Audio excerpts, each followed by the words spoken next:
Hello students, welcome to today's video lesson where we shall discuss the chapter Tribals, Dikus and the Vision of a Golden Age from your history syllabus. In this chapter, we shall discuss how the indigenous tribal groups were affected by the British rule in India. Before we go into details of how the colonial rule affected their lifestyle, let us begin with a discussion on the livelihood of the tribal groups. In the 19th century, tribal people in different parts of India were involved in a variety of activities like jhum cultivation, hunting, animal herding, and settled cultivation. Jhum or shifting cultivation involved small patches of forest land being cleared out for cultivation. The cultivators cleared land by burning out forest tracts and scattering seeds on them without any plowing or sowing of seeds. They moved on to a separate piece of land to replicate the process after they had reaped the crops from the previous cultivation. The shifting cultivators were mostly found in the hilly and forested tracts of northeast and central India, and their lives depended on free movement within forests and the usage of land and forests for growing crops. In many regions, the tribals lived by hunting animals and gathering forest produce. Thus, forests were essential for their survival. The Khons, living in the forest of Orissa, were one such hunter-gatherer tribe who were dependent on forests. They regularly went out on collective hunts and divided the meat amongst themselves. They ate the fruits and roots from the trees and cooked with the oil extracted from the seeds of sal and mahua. They also used various herbs and shrubs for medicinal purposes and sold other forest produce in the local markets. The Khons also supplied the local weavers and leather workers with dyes obtained from the kusum and palash flowers. These hunter-gatherers often traded or exchanged forest goods for food grains. Some also worked as laborers working in the fields of peasants or carrying loads. However, when the forest products decreased more and more, tribal people had to wander about in search of work. However, some, like the Baigas of central India, believed that they were people of the forests and were reluctant to work for others. Tribal people often needed to buy and sell goods in order to get products which were not available in their locality.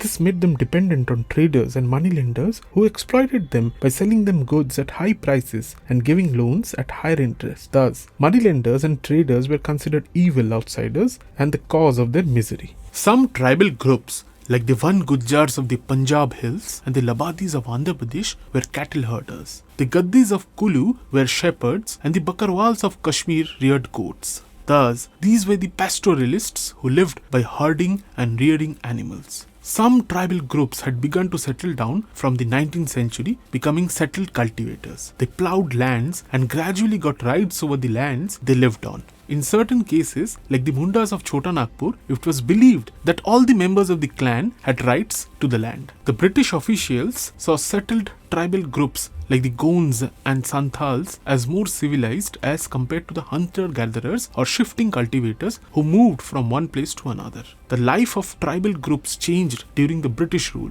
The tribal chiefs were important people in a clan and enjoyed a certain amount of power. However, under British rule, their powers and functions changed considerably. They were allowed to keep their land titles but lost administrative powers as they had to follow British rules. They also had to pay tribute to the British and civilize their clans. The British were uncomfortable with the shifting cultivators as they moved around and were difficult to control. They wanted to establish administration over the people and also generate regular revenue from the state they lived in. Thus, they introduced the concept of land settlements. The British measured the land, defined the rights of each individual to the land, and fixed a revenue amount for the state. Some peasants were declared landowners and others tenants. The tenants were to pay the landowners, who in turn were to pay the revenue to the British. The British were not entirely successful in settling the shifting or jhum cultivators, as settled plough cultivation was not profitable in areas with dry soil and less water. To further curb tribal freedom and administer them, the British introduced forest laws and declared forests as state properties. Moreover, some forests were classified as reserved forests where jhum cultivation, animal hunting or collection of fruits by common people were not allowed. As the British had stopped tribal people people from living inside forests, they were faced with the problem of non-availability of laborers for the forest departments.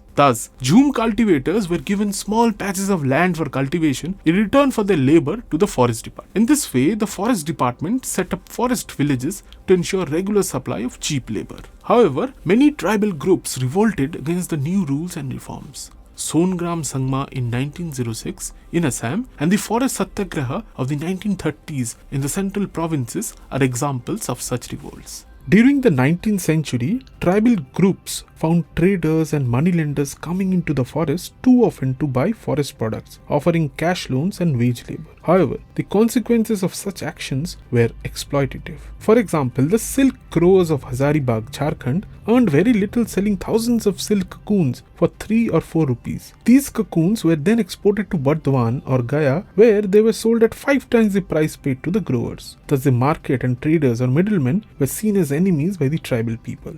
The tribal people who travelled far to look for work in tea plantations and coal mines were paid miserably low wages and prevented from returning home. Throughout the 18th and 19th centuries, tribal groups across the country revolted against the British laws and restrictions. The Kol Rebellion of 1831-32, the Santhal Revolt in 1855, the Bastar Rebellion of 1910 were some instances of revolt against the British. One such movement was led by Birsa Munda. Birsa Munda was born in mid-1870s. He grew up listening to stories of Munda uprisings of the past. He also heard his community leaders talk of a golden age when the Mundas were free from the oppression of the Dikus or evil outsiders. They saw themselves as descendants of the original settlers of the region, fighting for their land, and they referred to as Mulk Ki Ladai. Birsa attended the local missionary school where he learned that the Mundas could attain the kingdom of heaven if they gave up their bad practices or traditional ways of life and faith. He also wore the sacred thread of the Vaishnavas after spending time in the company of a Vaishnav preacher. However, he soon turned against missionaries and Hindu landlords as they tried controlling the Mundas. His movement was aimed at reforming the tribal society, and he talked of the golden age of the past, or the Satyug. He wanted the Mundas to lead good, honest and healthy lives and give up evil practices. He was arrested by the British in 1895 and later released in 1897. He died in 1900 due to cholera. The movement led by Birsa was significant in two ways. First, it forced colonial government to introduce laws so that tribal lands could not be easily taken away by the Dikus or outsiders. Secondly, it showed that tribal people were capable of revolting against injustices. Thus, we see the fate of the tribal people under the British rule and how they fought back in revolt.